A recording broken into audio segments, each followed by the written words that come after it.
Ya, jadi adik-adik ya, untuk menghindari kerusakan-kerusakan beton yang berbagai jenis yang seperti yang sudah Ibu jelaskan tadi, jadi perlulah kita kiranya mempersiapkan daftar pemeriksaan pengecoran. Jadi daftar pemeriksaan pengecoran ini terdiri dari beberapa tahap. Yang pertama adalah daftar pemeriksaan pengecoran pada tahap persiapan. Nah, tetap juga kita buat nama proyek, di mana lokasi pengecorannya. Nah, jadi tetap kita memeriksa di awal lagi. Walaupun pada saat kita sudah pekerjaan bagisting di awal, tapi di akhir pada saat kita akan melakukan pengecoran, tetap kita melihat lagi pemeriksaan bagisting. Apakah bagisting kita diperhatikan lagi yang seperti tabel-tabel kita yang kemarin disetujui, lalu tetap juga kita memeriksa pembesian kita. Jangan-jangan pada saat pengecoran telah terjadi tata letak atau segala macamnya ya terhadap besi, tetap kita periksa kembali. Kemudian pemeriksaan lantai kerja. Nah, lantai kerja ini kita lihat waterproofing-nya seperti apa, water stop-nya seperti apa, lalu kemudian kebersihannya.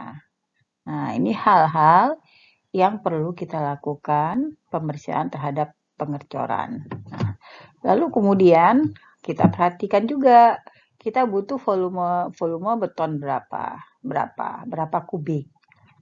Karena apa? Karena ini kita memperhatikan nanti di mana stop cornya, pemberhentian pengecoran kita.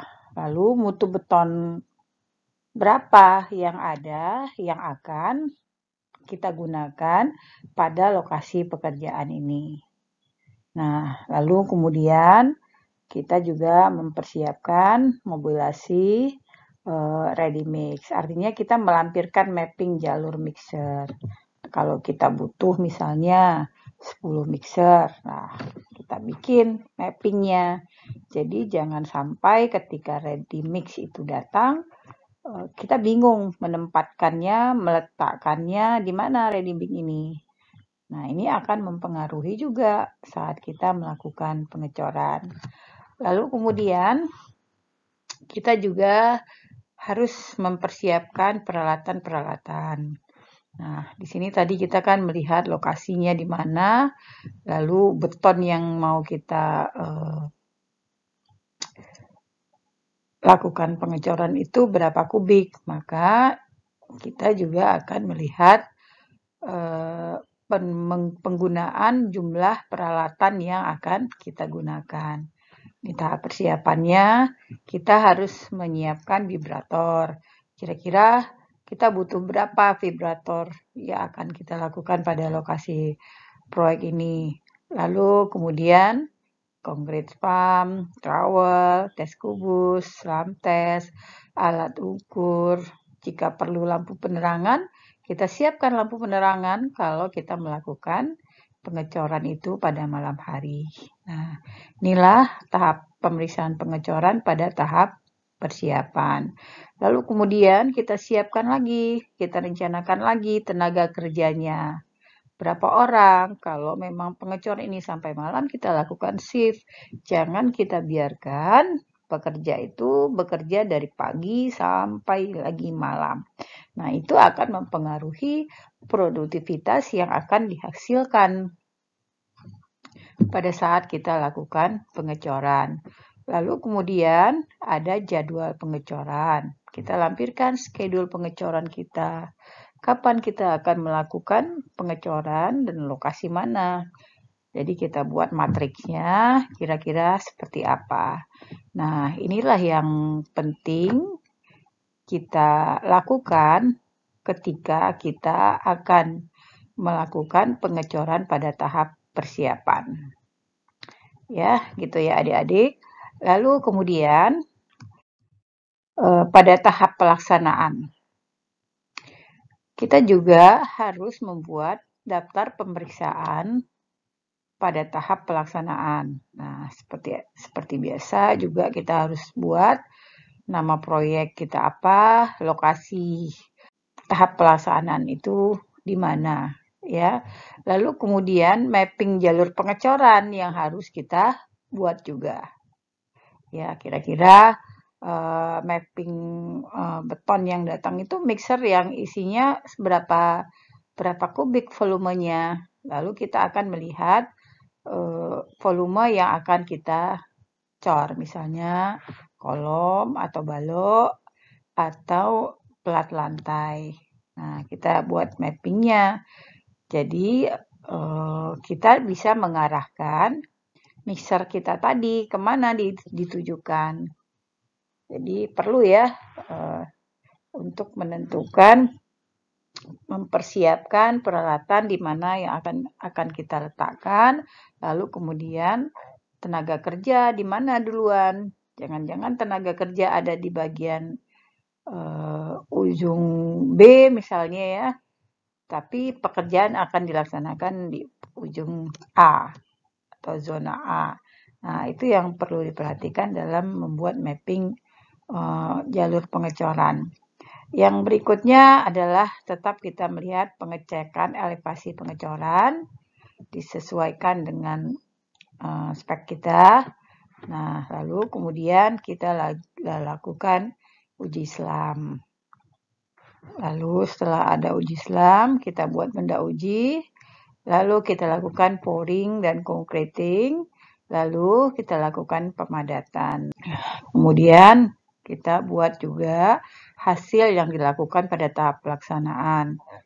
Volume beton itu rencana dibandingkan aktual. Rencana berapa kubik sebenarnya kita pesan atau kita hitung. Lalu kemudian aktualnya berapa yang terrealisasi terhadap pekerjaan atau terhadap mixer yang datang. Tetapi pekerjaan kita itu sudah selesai. Lalu kemudian kita lakukanlah selisih berapa antara rencana dan aktual terhadap penggunaan beton. Nah, ini adalah beberapa daftar pemeriksaan pengecoran pada tahap pelaksanaan ketika kita akan melakukan pengecoran. Nah, semua ini tetap kita lakukan. Kita buat satuannya berapa per setiap item kegiatan, lalu statusnya apa. Nah, perlu dibuat statusnya, diberikan penjelasan. Kalau memang ada hal-hal yang memang masih perlu kita berikan rekomendasi, tetap kita buat berita acaranya. Ya, untuk memperjelas kira-kira apa hal-hal yang belum terpenuhi di dalam tahap pelaksanaan. Jangan lupa kita memberikan paraf atau inisial kita sebagai orang yang bertanggung jawab terhadap pemeriksaan pada tahap pelaksanaan pekerjaan ini. Lalu berikutnya yang ketiga itu adalah kita juga tetap memeriksa pada tahap beton itu sudah selesai. Ini dinamakan daftar pemeriksaan pengecoran pada tahap finishing. Jadi nama proyek tetap, lokasi ya. Nanti dari sini kita akan melihat berapa kali kita melakukan pengecoran dengan daftar-daftar yang sudah kita siapkan. Nah, lalu kemudian kita lakukan ya. Finishing akhir kita ini perlunya halus atau kasar. Nah, ini yang menjadi acuan nanti bagi para tukang, para tenaga terampil untuk mempersiapkan pekerjaannya. Lalu kemudian perawatan, ya perlu kita buat daftar pemeriksaan perawatan kuring. Berapa lama pengecoran ini kita lakukan perawatan atau kuringnya. Lalu kemudian kita tentukan lagi pelepasan penopang, ya penopang seperti scaffolding dan lain-lain sebagainya. Lalu dibuat tanggal pelepasannya, kira-kira berdasarkan dari awal yang kita lakukan pertama dulu, kita juga menentukan di sini tanggal berapa pelepasan untuk penopang tersebut. Nah, ini jangan sampai jangan sampai salah ya. Artinya salah tanggal atau salah hari yang hingga menyebutkan beton itu belum mampu dia menahan beban sendiri tanpa adanya penopang. Tetapi dengan kita melepaskan penopang itu akan merusak, akan membuat beton itu bisa saja dia failure atau bisa saja dia melendut dan sebagainya. Lalu kemudian pembukaan cetakan ya tetap ya Pegisting tadi buat tanggal pembukaan cetakan itu kira-kira tanggal berapa. Jadi kita tahu apakah memang waktu pembukaan cetakan itu sudah sesuai atau tidak. Jangan sampai juga beton belum membentuk sesuai dengan fungsinya, misalnya kolom, lalu belum mengeras ya. Jadi kita sudah buka cetakan. Ini juga akan mempengaruhi bentuk daripada beton. Nah, juga pembongkaran stop cor ya, buat tanggalnya. Lalu kemudian nanti terakhir kita lampirkan hasil tes kubusnya. Nah, hasil tes kubus ini akan memperlihatkan apakah hasil dari kuat tekan yang kita rencanakan itu sudah sesuai dengan hasil yang kita lakukan. Jadi inilah yang perlu kita perhatikan dalam setiap pengecoran. Kita harus mempunyai data-data tentang mulai dari awal pengecoran, lalu kemudian pada pelaksanaan pengecoran, lalu kemudian kita juga mempunyai data ketika kita melakukan tahap finishing. Tetap ya, semua ini harus diparap oleh orang yang bertanggung jawab atau orang yang bertugas di dalam daftar pemeriksaan ini.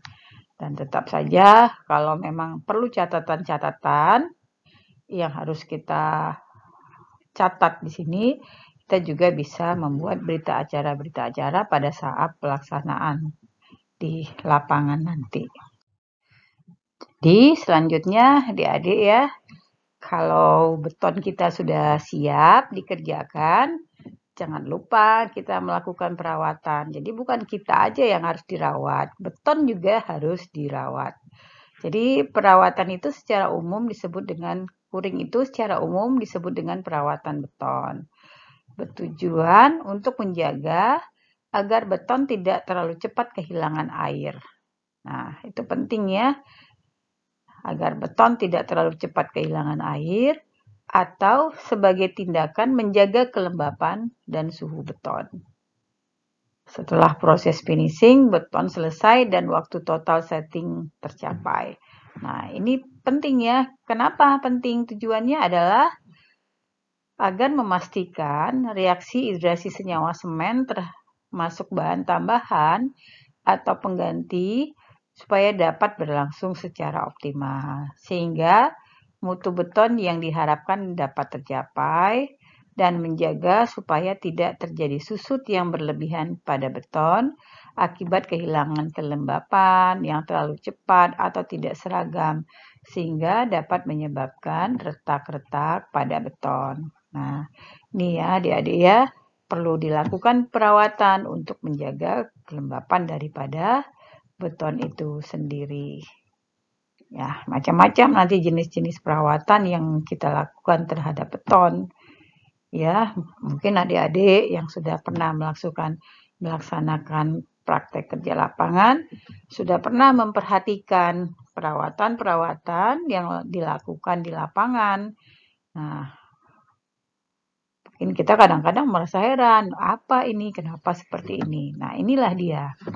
Kenapa perawatan terhadap beton yang sudah selesai itu perlu kita lakukan, yang akan kita gunakan di lapangan. Jadi di sini material khusus itu adalah disebut dengan kuring kompon ya. Kuring kompon itu adalah material yang berbahan dasar sintetik ya. Jadi dia material yang berbahan dasar sintetik rubber yang ditambahkan dengan pelarutan dari bahan-bahan yang lain. Nah, gunanya curing compound di sini adalah untuk melindungi beton selama masa pengikatan awal dari kehilangan air akibat matahari, panas matahari, maupun angin udara bebas. Nah, ini penting ya.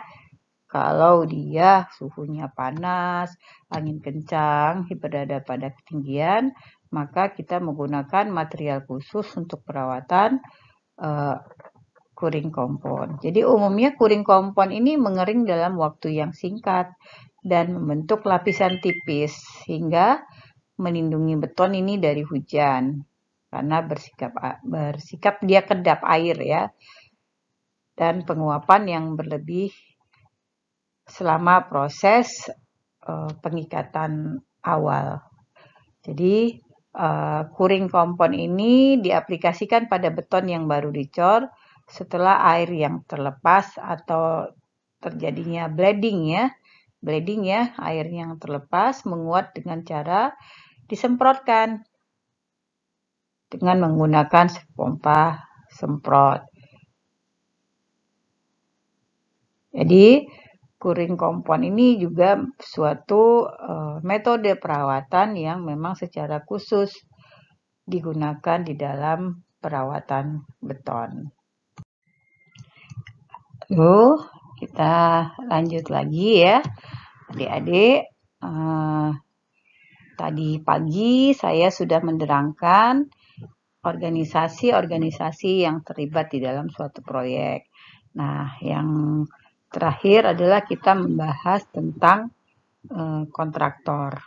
Kontraktor ini juga disebut sebagai pelaksana di dalam proyek konstruksi yang berfungsi dia menyiapkan bangunan yang diminta oleh owner berdasarkan gambar kerja yang sudah disiapkan oleh konsultan perencana. Jadi tugas daripada kontraktor di sini adalah dia harus memahami gambar. Nah, dari awal saya sudah katakan bahwasannya kalau kita seorang sarjana teknik sipil, ya, adik-adik itu harus paham tentang gambar kerja. Ya, harus paham konsep dan spesifikasi sebagai acuan di dalam proyek. Ini penting karena kontraktor itu adalah menerapkan atau menuangkan seluruh yang ada di dalam kerja menjadi aktual di dalam proyek tersebut. Lalu berikutnya fungsi atau tugas kontraktor itu menyusun kembali metode pelaksanaan konstruksi. Ya, menyusun kembali sesuai dengan tahapan-tahapan yang akan dilakukan, lalu akan menyusun kembali jadwal pelaksanaan pekerjaan bersama site engineering dan structural engineering. Nah, ini tugas kontraktor ya, menyusun kembali. Mungkin ya pada saat kontraktor tersebut melakukan penawaran di dalam dokumen tender, ada jadwal pekerjaan. Tetapi jadwal itu belum merupakan acuan bagi kontraktor untuk melaksanakan kegiatan-kegiatan di lapangan. Maka kontraktor berkewajiban untuk membuat jadwal sedetail mungkin. Seperti yang saya katakan awal, tadi kita harus membreakdown pekerjaan-pekerjaan itu menjadi item-item yang sangat rinci. Karena setiap item-item itu membutuhkan waktu dan biaya yang kita keluarkan. Baik, selanjutnya tugas dari kontraktor adalah memimpin dan mengendalikan pelaksanaan pekerjaan sesuai dengan persyaratan waktu. Jadi, tugas kontraktor pimpin, mengendalikan. Nah, waktu yang kita butuhkan, misalnya pekerjaan A berapa. Nah, itulah yang diperhatikan oleh kontraktor. Diawasi tukangnya, diawasi tenaga terampilnya. Jangan sampai produktivitas yang dihasilkan tidak sesuai dengan jadwal yang sudah kita susun.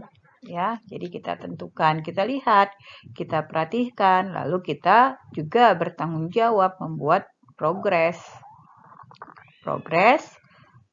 Berapa aktual pelaksanaan pekerjaan yang kita laksanakan. Jadi kita tetap juga mengendalikan mutu dan biaya yang sudah ditentukan. Nah, ini tugas dari kontraktor. Biaya juga sangat penting ya dikendalikan. Karena apa? Supaya uang yang dikeluarkan benar memang betul-betul sesuai dengan budget yang sudah ditentukan. Lalu yang berikutnya adalah membuat program kerja harian. Ya, kita buat program kerja harian, lalu kita berikan arahan kegiatan harian ini kita kepada tenaga kerja. Kenapa ini penting? Karena agar para tenaga terampil atau tukang dapat memahami apa yang dilakukannya pada tahap berikutnya. Nah, kalau kita perhatikan ya adik-adik ya, selama di lapangan itu kita lihat para tukang tanpa diberikan arahan, mereka tetap bekerja. Tetapi produktivitas yang dihasilkan itu tidak sesuai. Karena juga kadang-kadang mereka bingung apa yang mau dikerjakan. Tapi kalau kita tetap memberikan pengarahan, memperhatikan, dan mengawasi, maka tukang juga akan mengetahui pekerjaan-pekerjaan yang mereka lakukan. Nah, kita juga harus membuatkan target, menentukan target kepada tukang, bahwasanya hari ini harus siap sampai di sini. Hari ini harus siap dikerjakan ini. Nah, itu yang menjadi acuan ke tukang. Jangan sampai kita tidak membuat atau tidak memberikan arahan terhadap program kerja harian yang kita ini. Jadi kita juga sebagai kontraktor bukan hanya memerintah, tapi kita juga memahami membuat program kerja. Berapa volume-volume yang harus disiapkan per harinya untuk setiap item pekerjaan. Lalu berikutnya kita mengevaluasi dan membuat laporan hasil pelaksanaan di lapangan. Jadi artinya kita mengevaluasi seperti yang saya katakan tadi, kita membuat laporan progres pekerjaan untuk pekerjaan A misalnya. Sudah berapa yang dihasilkan? Apakah rencana dengan aktual atau realisasi itu sama? Jika tidak, apa yang menyebabkan? Berapa selisihnya? Lalu kita juga nanti akan melakukan bagaimana kita mengejar keterlambatan-keterlambatan yang terjadi di dalam pekerjaan yang sudah kita kerjakan. Inilah kita membuat progres. Jadi salah satu tugas adik-adik nanti adalah di lapangan adalah membuat progres pekerjaan. Nah, progres pekerjaan itu banyak ya orang mengerjakannya, bisa secara manual ya di lapangan. Lalu kemudian kita masukkan ke dalam sistem komputer untuk menjadikan laporan pekerjaan kita secara berkala. Jadi bisa bantuan Excel ya. Lalu juga bisa bantuan dengan software Microsoft Project, Primavera dan sebagainya. Jadi kita lihat apa ketentuan kita sebagai kontraktor di dalam membuat penjadwalan proyek kita. Kalau memang kita diharuskan untuk membuat jadwal dengan menggunakan MS Project, maka kita sebagai kontraktor wajib menggunakan MS Project. Nah, ini mungkin sudah menjadi persyaratan di lapangan sekarang, bahwasanya kontraktor itu harus siap membuat jadwal, progres, dan informasi-informasi lain yang terkait dengan menggunakan software Microsoft Project. Jadi ini sedikit gambaran saja ya mengenai orang-orang yang ditempatkan di dalam kontraktor. Jadi dari awal tadi saya sudah menyampaikan siapa saja yang terlibat di dalam konsultan perencana, konsultan manajemen konstruksi, dan kemudian pada akhir ini saya juga akan menjelaskan secara singkat saja ya tentang siapa saja, fungsi apa saja yang terlibat di dalam kontraktor. Nah, dalam kita menyusun suatu organisasi ini, semua ini tidak berpatokan kepada satu organisasi saja yang pernah dilakukan orang, tetapi kita juga bisa membuat organisasi sesuai dengan kebutuhan dari proyek kita. Ya, jadi masing-masing kita menyusun. Tapi ketika kita menyusun organisasi, kita harus memahami dulu tentang fungsi-fungsi misalnya dari project manager apa, site QSA manager apa, site operation, lalu administrasi, procurement, engineering manager. Nah, itu harus kita perhatikan fungsinya.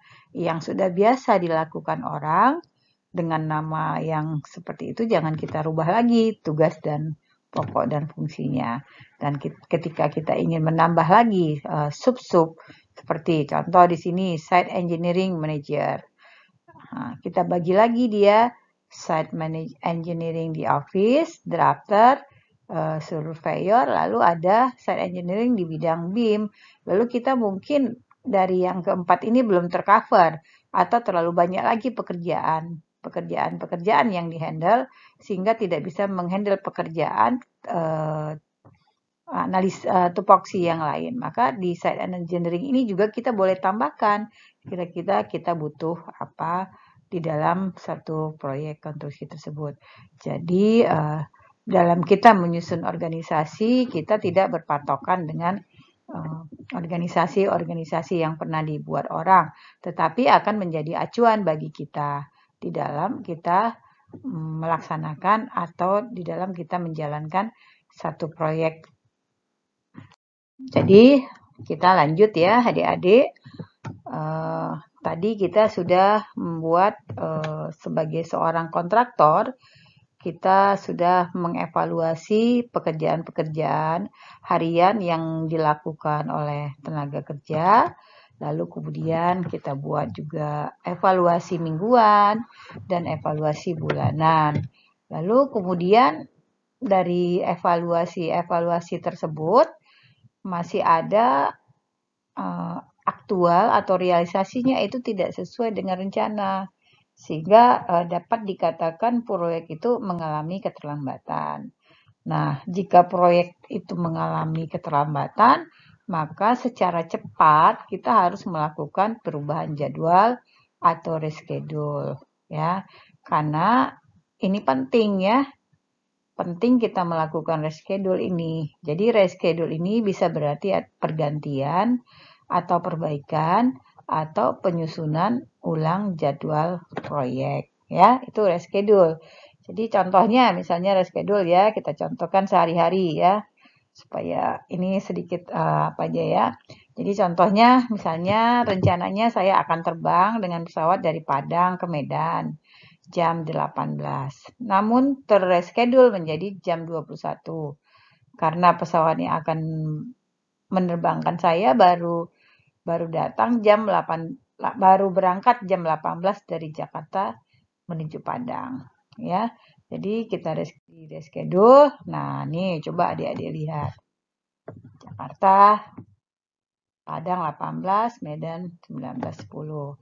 Maka kita lihat reschedule-nya. Yang tadinya dia pesawatnya sudah sampai di Padang pukul 18, tetapi ternyataannya di Jakarta baru pukul 18. Sampai di Padang itu pukul 21 ya. Yang tadi rencana saya sampai di Medan pukul 19.10, akhirnya saya sampai pukul 22.10. Inilah reschedule yang terjadi sehari-hari jika kita ingin melakukan perjalanan. Tetapi kita juga nanti akan melihat ya schedule yang terjadi di dalam proyek konstruksi. Jadi apa yang terubah akibat reschedule kita nanti di dalam jadwal kita tersebut? Yang pertama adalah cash flow ya, penyebaran biaya. kalau kita reschedule jadwal ulang, maka cash flow kita juga akan berubah. Nah, perubahan cash flow itu akan mengakibatkan perubahan grafik pembiayaan di dalam kurva S. Lalu juga akibat reschedule ini akan mempengaruhi waktu akhir proyek. Itu ya adik-adik ya.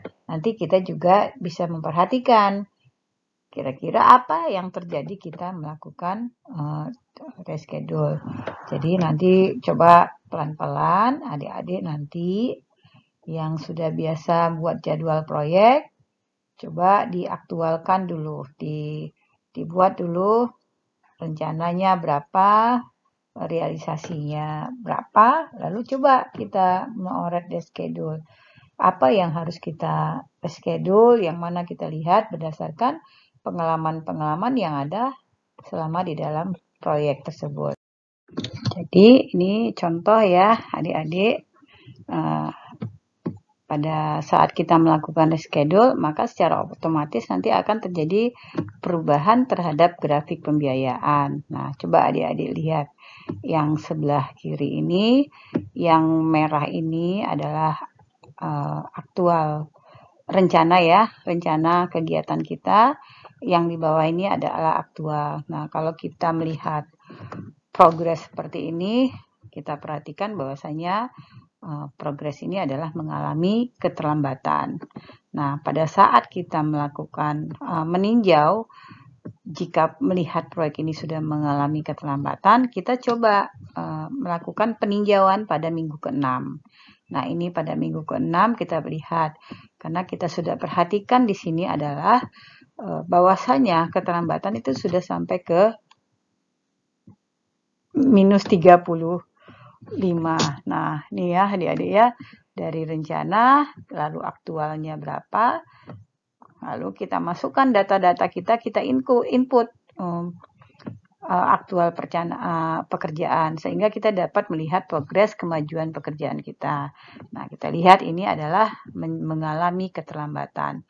Dengan adanya grafik yang seperti ini kita perhatikan mengalami keterlambatan, maka kita mencoba untuk memperbaiki jadwal kita tadi. Kita reschedule ya, kita reschedule kembali jadwal kita agar pekerjaan kita itu tidak lagi tetap kalau kita biarkan seperti ini bisa saja grafik kita akan begini ya, lurus, tetap saja proyek itu tidak dapat kita selesaikan pada bulan ke-10 ya, kalau ini tetap. Nah, kita lakukanlah schedule bagaimana kira-kira agar proyek kita ini tetap berjalan sesuai dengan rencana. Lalu kemudian secara perlahan kita coba reschedule jadwal kita susun ulang lagi. Nah, ini dengan bantuan Microsoft Project akan cepat adik-adik dapat merubah jadwal-jadwal pekerjaan yang akan kita lakukan.